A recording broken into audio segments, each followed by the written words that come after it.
আসসালামু আলাইকুম। হ্যালো সবাইকে, আশা করছি আপনারা সকলে ভালো আছেন, আমিও ভালো আছি। আজকে আমি দেখাবো যে একটা কিচেন বা বিড়ালকে কীভাবে ক্লিন করতে হয়।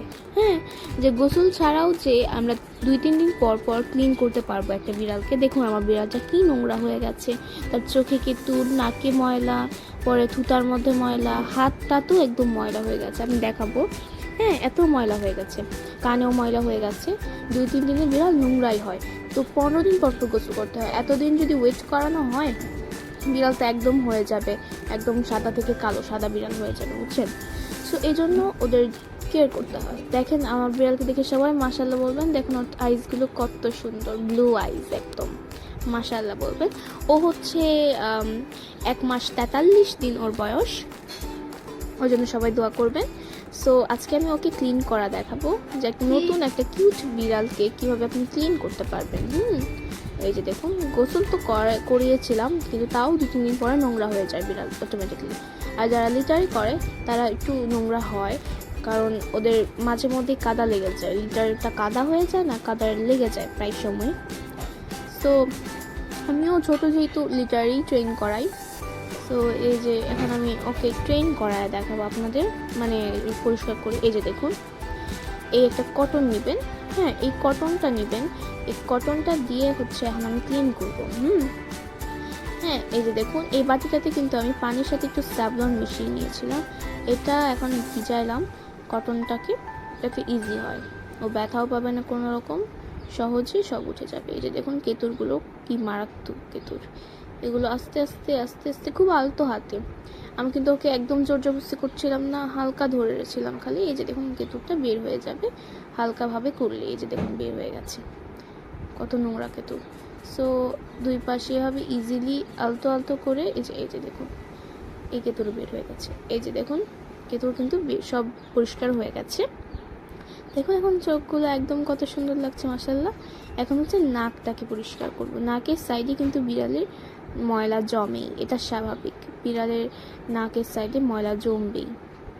এই যে দেখুন এখন সুন্দর করে এভাবে আস্তে আস্তে খুব আলতো করে করবেন, কিন্তু বিড়ালকে ব্যথা একদমই দিবেন না। আমি ওকে সাথে চোখে মাঝে মধ্যে খেলছিলাম, ওকে যেন আমি রিল্যাক্স করতে পারি, তার কারণে ও যেন ভয় না পায়। আমি একটু পানি ভিজাইলাম, আবার একটু পরপর পানি দিয়ে ক্লিন করবেন ইয়াটা, কটন বারটা। এই যে দেখুন সুন্দর করে এভাবে আলতো করে ঘষবেন, জাস্ট জায়গাটা, নাকের উপরের জায়গা এরকম একটু ঘষবেন। এই যেখানে ঘষছি যেভাবে, এই জায়গাগুলোতে মনে হয় একদম আলাদা নোংরা হয়ে থাকে একদম। সো এই জায়গাগুলো হালকা হালকা হালকা করে ঘষবেন। আমি কিন্তু অনেক হালকা করেই ঘষছি। ভিডিওটি একটু আগিয়ে দেওয়ার জন্য মনে হয় একটু স্পিড লাগতে পারে, কিন্তু আমি অনেক আলতো করে ঘষছিলাম, বিড়াল যেন ব্যথা না পায় সেভাবেই ঘষবেন। এই যে এভাবে সুন্দর করে আস্তে আস্তে করে ঘষবেন। এভাবে ঘষা হয়ে গেলে এখন নাকটা দেখুন কত ক্লিন হয়ে গেছে, অনেক ক্লিন হয়েছে। এখন দাড়িটা, ওর যে দাড়ির যে অংশটা, সেই জায়গাগুলো কিন্তু নোংরা হয়ে যায় খাবার সময়। সো আমি আবার পানি ভিজিয়ে নিলাম। সো এখন এই যে এই জায়গাগুলো আমি আলতো আলতো করে এখন দিয়ে দিব। এখানে পানি দিয়ে প্রথমে ভিজিয়ে নেবেন, তারপরে আস্তে আস্তে করে যেভাবে করে নেবেন, আলতো আলতো করে যেভাবে আস্তে আস্তে করে নেবেন বিড়ালকে। দেখুন এই যে ও কিন্তু অনেক মজা পাচ্ছিল, আবার দাড়িতে ধরছিলাম সময় একটু রাগ হচ্ছিল। এই যে দেখুন এইভাবে আস্তে আস্তে করে একটু এভাবে করে নেবেন। আর আপনার বিড়ালের যদি নখ থাকে, সো এই পরিষ্কার কাজ করার আগে নখগুলো কেটে নেবেন অবশ্যই, তাহলে খামচি মারার কোনো চান্সেস থাকে না, যদি আপনার বিড়াল অ্যাংরি হয়ে থাকে। আর আমার বিড়াল নখ না কাটলেও যে কথা, কাটলেও একই কথা, কারণ ও অনেক শান্ত, ও আরও মজা পায় আমার মনে হয়। দেখুন আমি অনেক আস্তে আস্তে করে ক্লিন করছি, ক্লিন হয়ে গেছে দেখুন অনেকটাই। দেখুন আমার ছোচা বিলে একদম ছোচু ছোচু, মানে প্রায় সময় ও খাবার খাওয়ার সময় না, ওর দাড়িতে ফুল মুখে লাগিয়ে ফেলে, ও সেমি পাঁচ তো, সেই জন্য লাগিয়ে ফেলে। এই যে দেখুন থুতার জায়গাটা, থুতার নিচের জায়গাটাও এভাবে পরিষ্কার করে নিব। এই যে, কারণ এই জায়গায় বেশিরভাগ সময় ফাঙ্গাস হয়ে যায়, এই জায়গাতেই বেশি ফাঙ্গাস হয় কিন্তু বিড়ালের। তো এই জায়গাটাতে রেগুলার যদি পানি এবং স্যাভলন দ্বারা পরিষ্কার করা হয়, তাহলে কিন্তু এই জায়গাগুলোতে ফাঙ্গাস হওয়ার চান্সেস থাকেই না, এবং বিড়ালও থাকে একদম ব্যাকটেরিয়া মুক্ত। সো সো এই যে দেখুন দাঁড়িয়ে একদম পরিষ্কার হয়ে গেছে ছোচা বিলাইয়ের ইউটি। এখন হচ্ছে আলতো করে 2 ফিঙ্গার দিয়ে ভাবে এরকম করে নেবেন, কারণ এরকম করলে ফুল জায়গা পানি দ্রুত শুকায় যায় আর হচ্ছে সব জায়গা পানি একদম চলে যায়, হ্যাঁ, আর ক্লিনও হয় দ্রুত। সো এইভাবে করে নেবে। ক্লিন হয়ে গেছে আমার ছোচা বিলাই। আলে লে লে লে, আলে লে। এখন আবার একটু পানি ভিজিয়ে দিলাম। এখন হচ্ছে ওর যে কানগুলো সেগুলো পরিষ্কার করে দেবো। কান কিন্তু 1-2 দিন পর পরেই ময়লা জমে, আর যদি আপনি অনেক দিন পর আবার ইয়া করেন গোসলের সময়, যেমন 15 দিন পর পর, তখন কিন্তু অনেক নোংরা হয়ে যায়। সো আমি 2-3 দিন পর পরে ক্লিন করি, যেন আমার পরে একবার এত ক্লিন না করতে হয়। সো ভালো করে ক্লিন করে নিচ্ছি। আস্তে করে করবেন, কিন্তু আমার বিড়াল কিন্তু অনেক মজা পায় কানটা দেওয়ার সময়, কানের সময়। এই যে দেখুন আস্তে করে, এই যে জায়গায় দেখতে পাচ্ছেন এই কর্নারে একটু ময়লা জমে আছে, সো এটাকে এরকমভাবে আমি পরিষ্কার করে নিয়েছি। এই দেখুন এরকম করে নিচ্ছি। সো ও কান করার পর মানে এই দেখুন কীরকম করছে, সে যখন যাবেই গা মানে তারা হয়েছে আরাম। যে ওই অপর পাশ কানটাও আমি এখন করে নিচ্ছি, খুবই সফটলি করবেন কিন্তু। সো এই তো হয়ে গেছে, কানও পরিষ্কার হয়ে গেল, অলরাউন্ডার পরিষ্কার হয়ে গেছে। সো এখন হচ্ছে হাতগুলোকে পরিষ্কার করবো। এই যে দেখুন হাতগুলো কিন্তু খুঁড়ে, লিটার বা যেটাতেই দেন না কেন খুঁড়ে, সো হাতে ব্যাকটেরিয়া লেগে থাকে। এই হাত দিয়ে কিন্তু আপনার রুমে আশেপাশে মানে সে চলাফেরা করে। সো এটা কিন্তু মানে মাস্ট আপনার পরিষ্কার করা, আপনার নিজের জন্য হলেও পরিষ্কার করা দরকার, হ্যাঁ। সো আমি পরিষ্কার করে নিচ্ছি ওকে, আর ওরও মানে ভালো।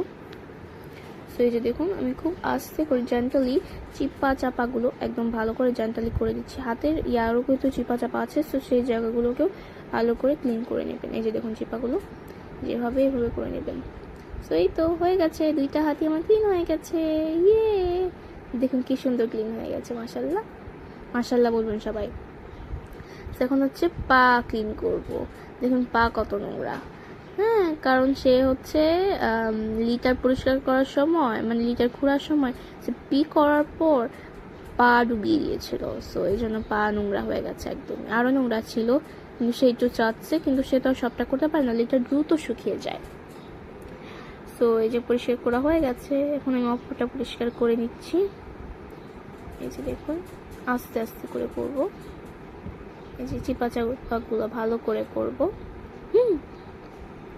এখন হচ্ছে আবার ভিজিয়ে নিলাম। এখন হচ্ছে পিয়ের জায়গাটা পরিষ্কার করে নেব, কারণ প্রায় সময় ওদের পিয়ের জায়গাটা নোংরা থাকে, এবং নোংরা না থাকলেও পরিষ্কার করে নিতে হয়, কারণ তাহলে ওদের কোনো ফাঙ্গাস ইনফেকশন হওয়ার সম্ভাবনা নাই, যে কোনো ইনফেকশন হওয়ার সম্ভাবনা থাকে না।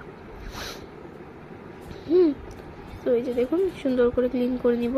দেখুন ক্লিন হয়ে গেছে, এই যে তাও একটু রয়েছিল, সো একটু করে নিচ্ছি। এই যে দেখুন খুব আস্তে কিন্তু জেন্টালি করবেন, এভাবে ঘুরে ঘুরে ঘুরে ঘুরে চিপাগুলো করবেন। এই যে এখন পটির জায়গাটা করছি, পটির জায়গাটাও আস্তে আস্তে করবেন। এই যে সো করা হয়ে গেছে, এই যে হয়ে গেছে। বেশি ছোট বাচ্চা হলে কিন্তু যখন পিয়ের জায়গাটা আপনি এভাবে কটন বার দিয়ে করবেন, তারা পিক করে দিতে পারে। সো পিক করিয়ে তারপরে হচ্ছে আপনি তার পরিষ্কার শুরু করবেন। দেখুন এখন আমার বিড়াল একদম পরিষ্কার হয়ে গেছে, নিট অ্যান্ড ক্লিন। সে এখন আমার সাথে খেলতে যাচ্ছে। এই যে দেখুন সবাই মাশাআল্লাহ বলবেন, একদম ক্লিন হয়ে গেছে আমার বিড়ালটা। কুচু কুচু কুচু কুচু কুচু কুচু। ওর নাম ওরিও, যারা মানে জানেন তাদের বলে দিলাম, ওর নাম ওরিও, একটা ছেলে বিড়াল। এই যে দেখুন কি পরিষ্কার হয়ে গেছে, হাতগুলো নিট ক্লিন হয়ে গেছে। আপনার বিড়াল কীভাবে পরিষ্কার করতে পারবেন একদমই ইজিলি। এই যে দেখুন ক্লিন হয়ে গেছে, কিন্তু কুটু কুটু কুটু কুটু। ও রোদ দেখলেই খেলে, সো এখন খেলা শুরু করে দিয়েছে। সো আল্লাহ হাফেজ, আমার পাশে থাকবেন সবাই, দোয়া করবেন, সাবস্ক্রাইব করবেন, অ্যান্ড শেয়ার এবং কমেন্ট করবেন, লাইক করবেন। আল্লাহ হাফেজ।